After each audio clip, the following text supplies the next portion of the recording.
Am I the a-hole for kicking out my boyfriend's 19-year-old daughter?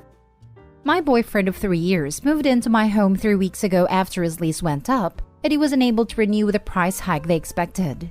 His rent was $1,600 for a 2-bedroom, and upon signing a new lease they said it was now $2,400. I have a 3-bedroom home and one son, 11. Both his room and my room have an attached bathroom. The guest room does not. We have lived here for 5 years and I bought it last year. My boyfriend has a 19-year-old daughter named Jess who visits him on the weekends and lives at home with her mother. Literally never had any issues with her, up until my boyfriend moved in. When he moved in, Jess started becoming this witchy snob, who had demand after demand that she fully expected me to meet. Like, she wanted me to kick my son out of his room so she could have the room with an attached bathroom, stating that a boy didn't need a bathroom as much as a girl did. When I said, absolutely not, she got extremely rude and condescending whenever she was in my home. She also tried parenting my son on more than one occasion, telling him what he can and cannot watch on the TV, what he can and cannot snack on, etc.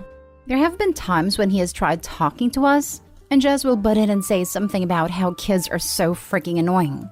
If I speak up to her, she says, "I don't believe I was talking to you," or roll her eyes at me. Bold for someone who does not pay any rent or food costs to be staying in my home. I told her father last week that either he gets a handle on his adult kid or she was getting booted to the curb. He immediately starts telling me I need to give her time because this is an adjustment for her, and that apparently she is having a hard time at her mom's house due to them arguing all the time. I told him that wasn't my problem, and that in my house, me and my son were not going to be treated like crap because she can't control her emotions and wants to take her resentment out on us. He said he would talk with her. His talk did nothing at all. In fact, she confronted me about it and said, "I don't know what game you're playing here, but respect is earned, not given, and I will not be granting you respect until you prove to me you deserve it." She then walks to the living room where my son was watching TV and takes the remote from him and tells him to move. At this point, I go in and immediately tell her to get out of my house. She tells me she isn't going anywhere because her dad lives here. So I end up calling her uncle, who is a police officer, and have her escorted from my house after she collected all her belongings. My boyfriend says I crossed a line, so I told him he can leave too. He currently isn't speaking to me, locked away in my bedroom. Am I the a-hole? Now for the top comments. My boyfriend says I crossed a line, so I told him he can leave too. He currently isn't speaking to me, locked away in my bedroom. Well, I guess you see who Jess inherited her odious attitude from. Not stay home, hold firm. Edited to add, boyfriend has lived there 3 weeks. Check local laws to make sure he hasn't achieved tenant status, just in case you have to put a boot up his butt to put him out a door. It's in his best interest for him to leave upon being asked, because if he hangs around to be evicted, things will get even worse. He will not be able to get his own place with an eviction on his record. It's time to call Uncle Cop again. Not the a-hole. The daughter needs help regulating, and who knows what else. Not even getting along with her mother. The boyfriend needs to wake up about his role as a dad and boyfriend. You need to get them both out and evaluate if there's a relationship to salvage with a boyfriend. Not the a-hole. I don't know what game you're playing here, but respect is earned, not given. And I will not be granting you respect until you prove to me you deserve it. That goes both ways, little girl. Lol. I know that 19 is technically an adult, but she's acting like a spoiled little child. Opie, I think you handled this just fine. You took it up with a boyfriend first and asked him to fix it. Obviously, he didn't. So you followed through with the consequences you said there would be.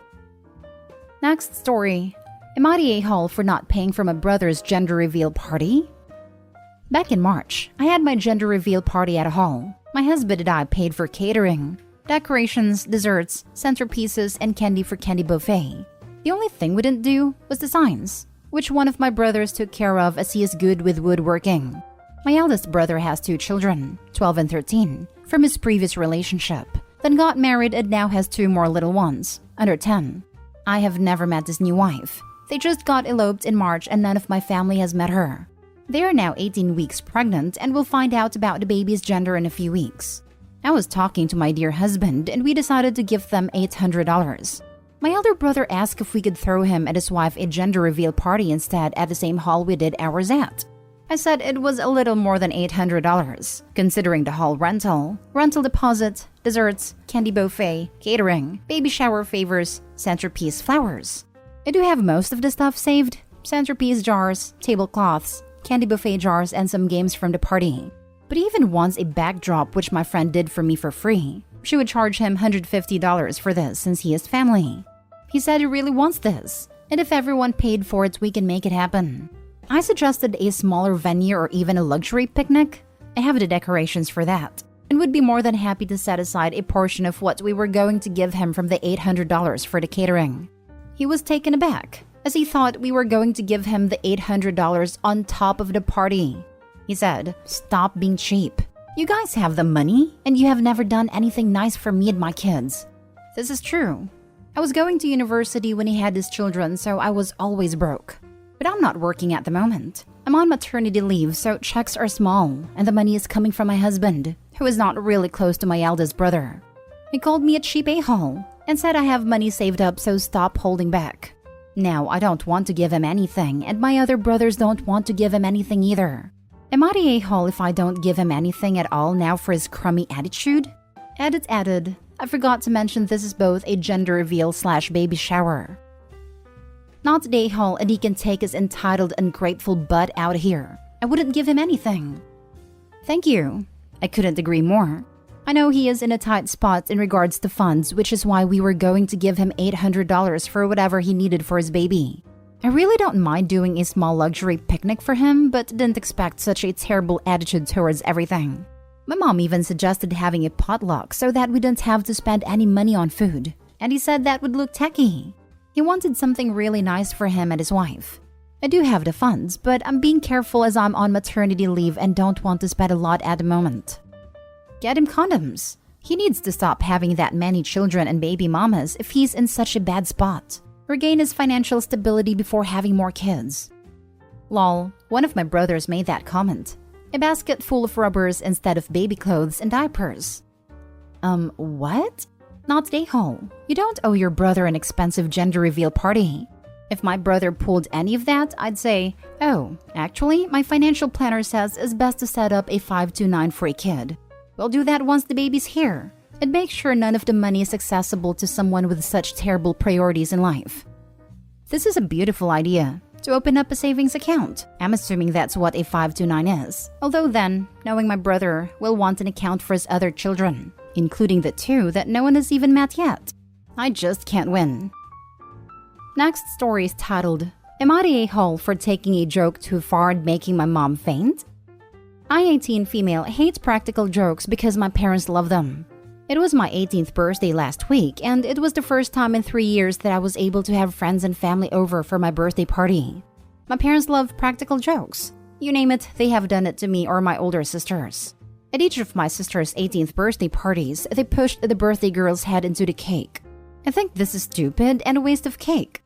So, I talked to my friend Kyra, who is into cosplay and makeup. She is amazing, but she said not to post her Insta, and we came up with a plan. When my family was planning my party, I asked for them to please not push my face into the cake, and my parents agreed.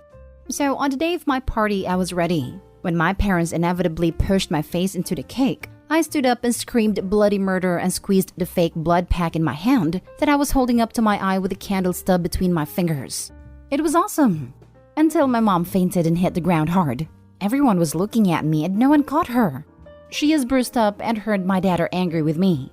Am I the a-hole? Not the a-hole. Your parents reaped what they sowed. You asked them to refrain, and they agreed not to do it, all of you knowing full well they'd do it anyway.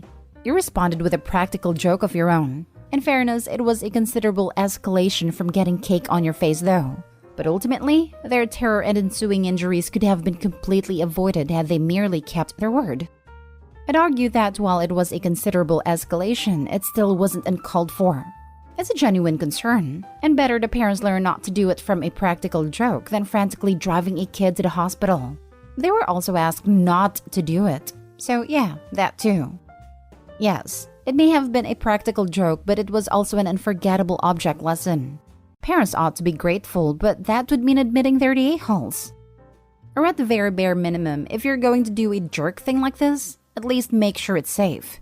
Why would you push someone's face who is not prepared into something with solid objects that are pointy? Why? Because idiots are idiots. I recently saw a video of someone trying to shove a guy's face into his birthday cake before he even blew out the candles. There were at least 8 dozen candles on a cake, probably more like 20. Dude tried to shove his face into a plate of fire. Fortunately, birthday boy resisted the push by locking his arms, and the entire glass table shattered instead. Next story. Am I the a-hole for going to my stepdaughter's birthday party instead of my son's graduation party? I, 46 male, have 2 sons, 20 Andy and 18 Sam, from my previous marriage. I got divorced from their mother about 7 years ago and have been in my stepdaughter, now 11, Emma's life for 6 years. I love her to death, and I see her as my own kid. Sam graduated back in June and was having a graduation party about a month later. But his party happened to be the same day as Emma's birthday party. She was really excited about her birthday and told me she wanted me to stay for her party. I said I'd try and call my son about it. The day before their parties, I told Sam I would try and stop by, but he kept insisting I come for the full thing. I told him I'd try, but Emma's birthday party is on the same day, and my wife and I have been planning it for over a month now. He just said okay and hung up the phone. Fast forward to the day of both parties. My wife said I should go to Sam's party. I was planning on doing so, but Emma told me she really wanted me to stay. I didn't want her to be sad at our party, so I agreed and told them I would just leave later.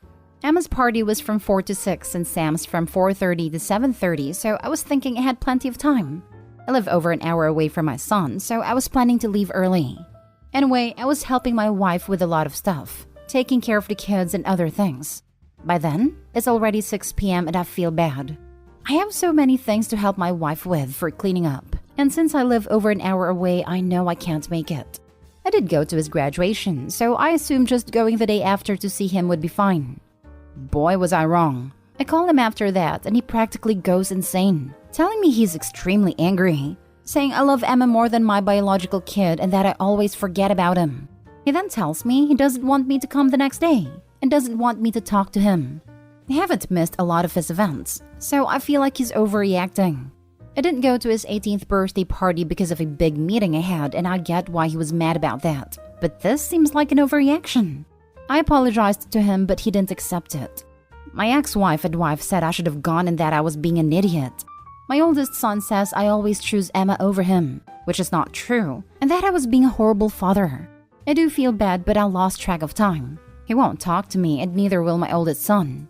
Am I the a-hole? You're the a-hole. My oldest son says I always choose Emma over him, which is not true. I don't know, my guy. In this case, you absolutely did choose Emma over him. It doesn't help that you say at least twice that he's overreacting, trying to negate his feelings on the issue. Also, why couldn't they push his stepdaughter's party forwards? She's 11. It's perfectly reasonable to do a 9 to 1 p.m. party or a 12 to 3. He's an hour from his son, so he could leave at 3 and get there by 4. There are 100 things he could have done, but he chose to screw his son over. Why couldn't they push stepdaughter's party forwards? This is what I don't get too. Like, OP even says how he and his wife have been planning this party, so there's no reason they couldn't adjust the time frame to make it work for both kids. OP, you're the a-hole. Not only that, but he knew about the double booking well in advance. Told Emma he'd talked to his son about it and then didn't until the night before both parties. I literally snorted at the flash forward after that. He made it into his 40s, with 2 adult children and on his second wife, while still thinking 12 hours is an appropriate amount of time to juggle this sort of scheduling? You're the a-hole, OP, and your weaponized incompetence is juvenile. Last story. Am I the a-hole for refusing to be a bridesmaid in my sister's wedding? I, 28 female, come from a big extended family. Including me and my sister, 23 female, there are 24 female cousins and 17 male cousins. Half of the cousins are already married. When the first one ever asked me to be a bridesmaid, I declined. When I attend a wedding, I want to have fun, eat food and dance. In exchange, I will get you a gift. I do not want to spend my energy, time and money on your big day. And when I get married, I will not have a bridal party, nor will I expect a bachelorette party. Well, all of the cousins understood. There were no hard feelings. And to be honest, with that many cousins, it wasn't even an issue. Now, my younger sister is getting married. She asked me to be a bridesmaid and I declined. And I did it very gently. I told her sorry, but with working full-time, being in the final stages of preparing my thesis and teaching some summer classes, that I would not make a good bridesmaid. Also, my sister is a total bridezilla. The dresses she's looking at for her party are $450. She expects a weekend bachelorette in Vegas with all the bells and whistles, and wants everyone to attend dance classes to learn this elaborate dance to surprise her with. I do not have the energy for all that nonsense. Now, she said I am not invited to her wedding. If I am not willing to put forth the effort to make her day perfect, then I do not deserve to be there. Honestly, I don't care. But my mom and some aunts are calling me an a-hole. So, am I the a-hole? Not the a-hole. If I'm not willing to put forth the effort to make her day perfect, then I do not deserve to be there. You don't deserve to be there? Jesus, how full of herself can she be? After a comment like that, I wouldn't go to that wedding if she paid me. As if her wedding is the event of the year. As if Opie has probably already been to 20 weddings, where she can actually enjoy herself thanks to her cousins. But yeah, her sister's wedding is somehow going to be way better than those. Can you imagine how many actual weddings there are a year in that family? Not the a-hole. Just seeing how she reacted to your refusal, you know you made a right choice. Save yourself from all the rest of her BS. It might be a very small party if she keeps behaving like this. I think the mom and the aunts may have spoiled this younger sister. Now they can be her bridesmaids and take her to Vegas. Not the a-hole. Wedding parties have gotten ridiculous these days. We've gone from a bridal shower to a shower and a bachelorette party to a bachelorette weekend at an expensive destination. Not to mention the wedding day with a dress, shoes, hair, and makeup. If you know that it's more effort than you're willing to put forth, then you'd be an a-hole if you agreed to be in the wedding party.